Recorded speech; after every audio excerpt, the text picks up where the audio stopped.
ते अजिबात सोपं नाही आहे किंवा तुमचे काय एक्सपिरियन्सेस असतील किंवा मी जे काय केलं त्यात काही चूक झाली असेल ते पण मला नक्की सांगा, म्हणजे मी ते चूक सुधारण्याचा प्रयत्न करेल। जर तुमचं बाळ खात नसेल आणि तुम्हाला टेन्शन येत असेल की याला ज्या पाहिजे तेवढ्या कॅलरीज कसं मिळतील ना, सो तुम्ही त्यांच्या डाएटमध्ये ना काही गोष्टी इन्क्लूड करा, जसं की तूप। तो दूध बंद करायचं म्हटलं म्हणजे पहिले माझ्या दुधाचं काय करायचं हा प्रश्न होता, पण that was really bad decision. Hey all very good morning to all of you. तुम्हा सर्वांचं एका नवीन ब्लॉग मध्ये खूप खूप स्वागत करते। आणि आजचा ब्लॉग असणार आहे माझ्या ब्रेस्ट फीडिंग वेनिंग जर्नीचा, म्हणजे ब्रेस्ट फीडिंग मी सोडायचं मागच्या 4 महिन्यांपासून प्रयत्न करते आहे, तर ते कुठपर्यंत आलं, माझा काय काय स्ट्रगल आहे हे सगळं तुम्हाला मी आजच्या ब्लॉग मध्ये सांगणार आहे।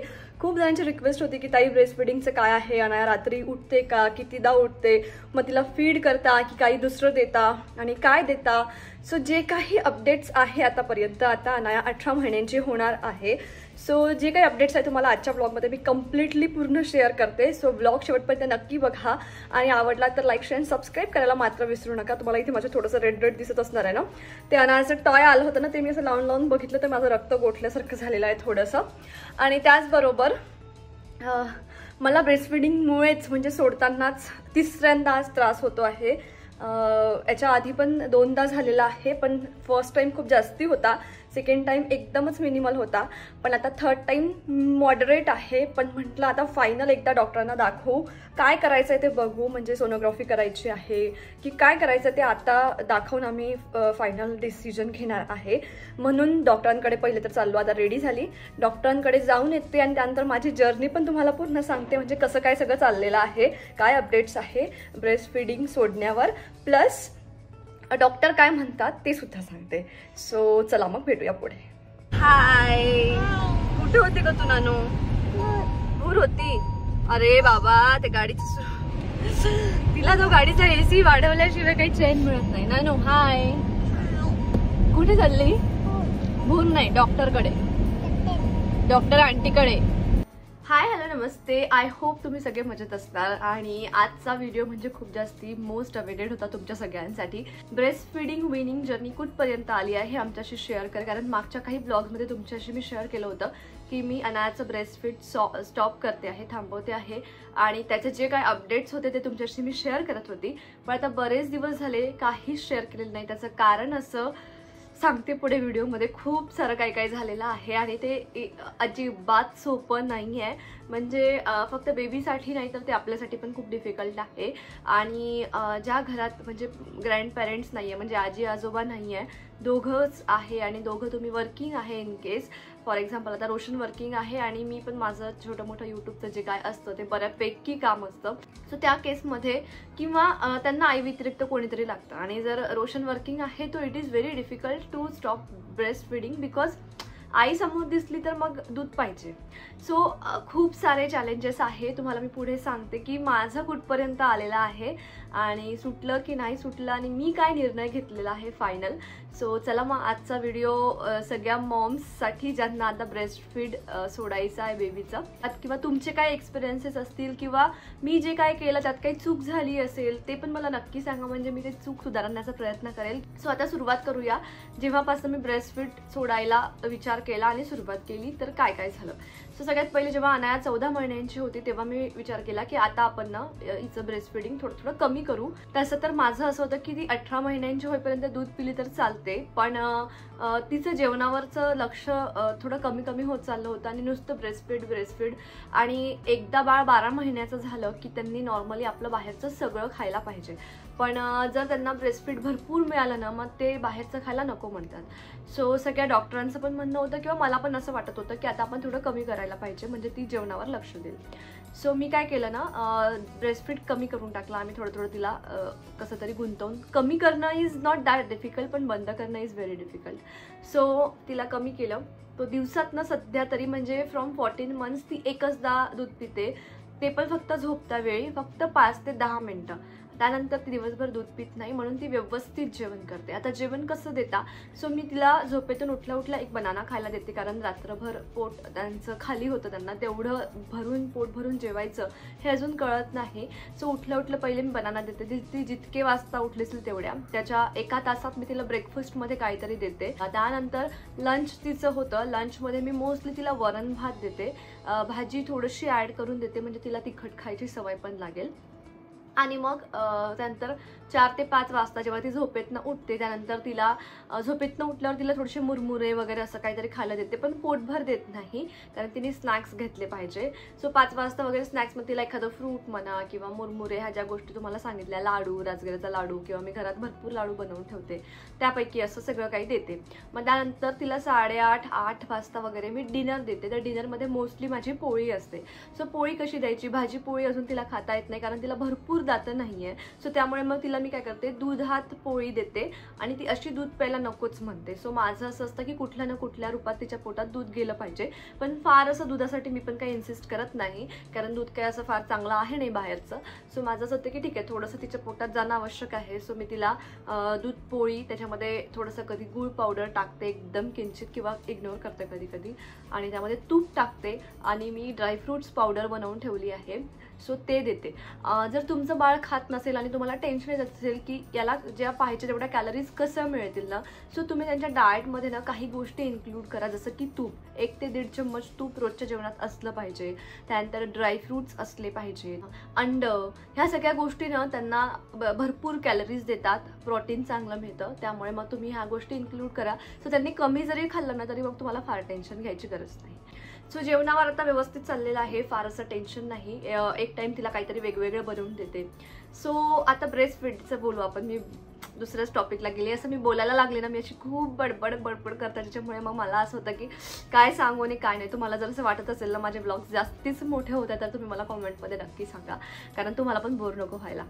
सो मग तेव्हापासून म्हटलं की आपण जेवणावर फोकस करू आणि ब्रेस्टफीड कमी करू. सो त्याच्यात आम्ही सक्सेसफुल पण राहिलो. आम्ही तिचं ब्रेस्टफीड कमी केलं, पण मग त्याच्यानंतर मला खूप प्रॉब्लेम व्हायला लागली, कारण मला बऱ्यापैकी दूध आहे, आणि मग या दुधाचं काय करायचं. मग मला गाठी होतात, आणि मग जर गाठी झाल्या तर कधीतरी आपल्याला आता समजत नाही, पण कधीतरी इन फ्युचर त्याचं काय होतं, ते गाठ साठून राहते, आणि मग कधीतरी 1-1.5 वर्षांनी त्याचा त्रास व्हायला लागतो.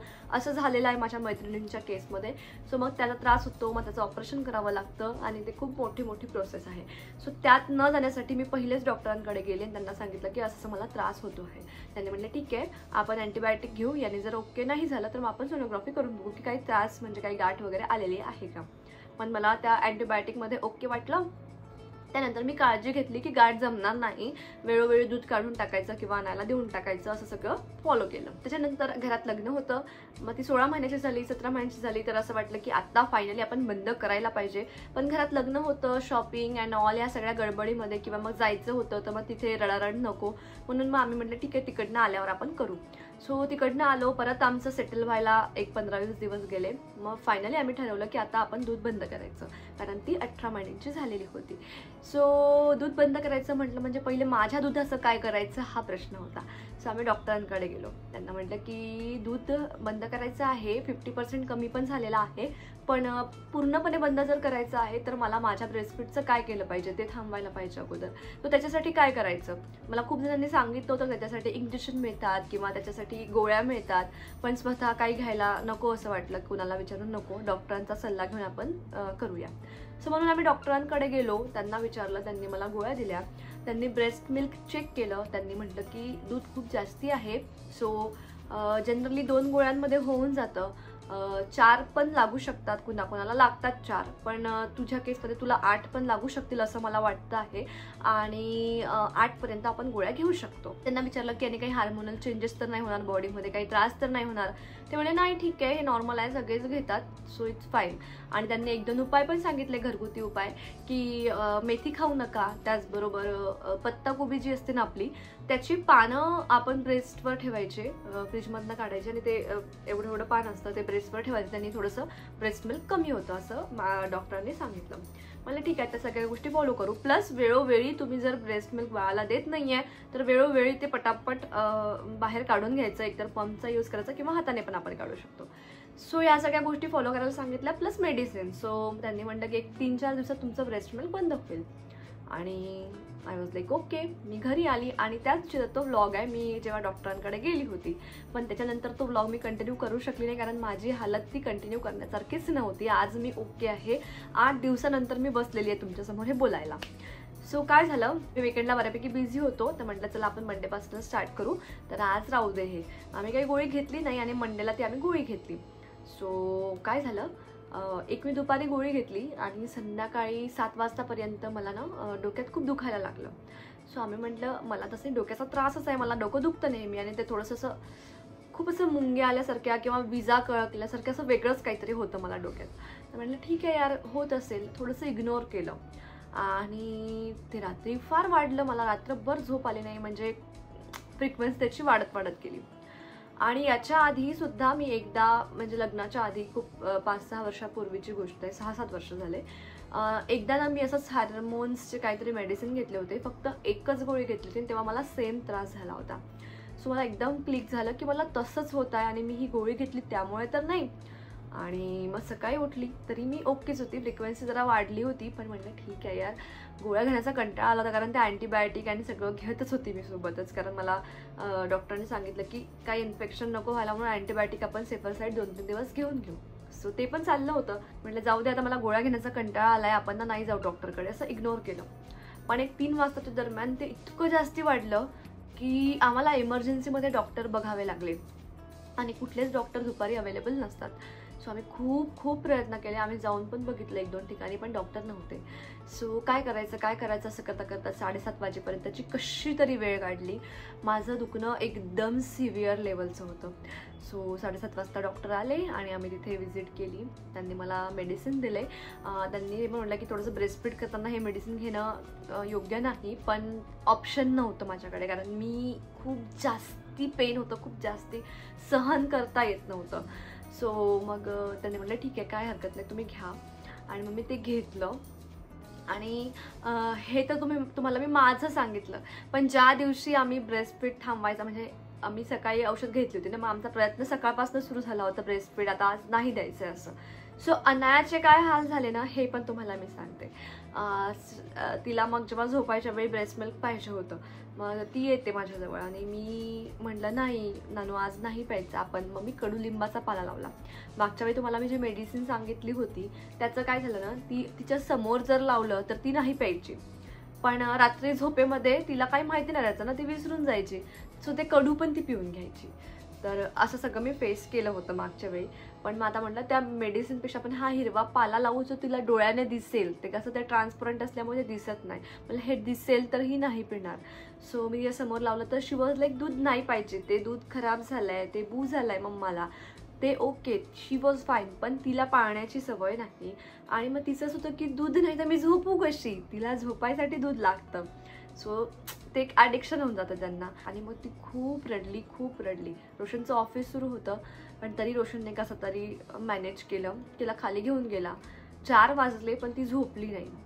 तिला खूप फिरवलं, तिला खूप, म्हणजे रोशनने खूप ट्राय केलं तर नाही. म्हणून मी तुम्हाला आधीच म्हटलं की ज्यांच्याकडे आता यावेळी जर आजी आजोबा घरात असले तर कसं होतं, ते बाळाला घेऊन घेतात आणि आईपासून दूर करतात. आईपासून दूर करायला एक माणूस लागतो.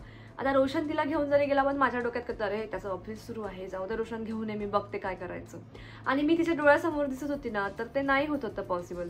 आणि मग ती खूप रडत होती. लिटरली तिचा आवाज बसला संध्याकाळपर्यंत रडून. तर ते मला दुखायला लागलं, पण आमचं त्याच्याकडे तेवढं दुखण्याकडे लक्ष नव्हतं ना. मग तिला दुपारी पण मी थोडंसं ब्रेस्टफीड करून फायनली झोपवून दिलं. तिला म्हटलं नाही आहे, ती नव्हती रेडी घ्यायला, ती म्हणत होती बू झाला, पण तिला ब्रेस्टफीड करून कसं तरी समजावून झोपवून दिलं. ती झोपली. मग त्यानंतर रात्रीचा प्रश्न होता, तर माझ्या दुखण्यावर तेवढं लक्षच नव्हतं, आमचं ब्रेस्टफीड सोडायचं याच्यावरच लक्ष होतं.